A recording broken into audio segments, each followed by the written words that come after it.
નમસ્કાર ખેડૂત મિત્રો, હું છું Tirth Kanani. Sivonix agritech private limited company વતી આપ સર્વે ખેડૂત મિત્રોનું હાર્દિક સ્વાગત કરું છું. તો આજે આપણે આવી ગયા છીએ મોરબી જિલ્લાના માણેકવાડ ગામે પ્રગતિશીલ ખેડૂત એવા હરેશભાઈ બાવરિયાની વાડીએ, કે જેમણે એની વાડીની અંદર તુવેરની અંદર સિવોનિક્સ કંપનીના બોકાજોનો વપરાશ કરેલો છે. તો આપણે એમના મુખ્યથી જાણીશું કે બોકાજોના વપરાશ પછી એમને તુવેરની અંદર શું ફેરફાર જડે છે. હરેશભાઈ, તમે તુવેરની અંદર કેવી રીતે વપરાશ કરેલો બોકાજોનો? પિયત સાથે આપેલ છે. કેટલું પ્રમાણથી આપેલું પિયત સાથે? 200 ml.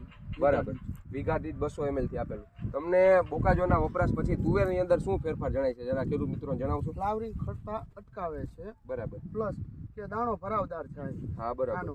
અને કોઈ આડઅસર નથી થતી. બરાબર. તો તમે જરાક બતાવશો ખેડૂત મિત્રોને કેવી રીતે આમાં તમને ફેરફાર જણાય છે?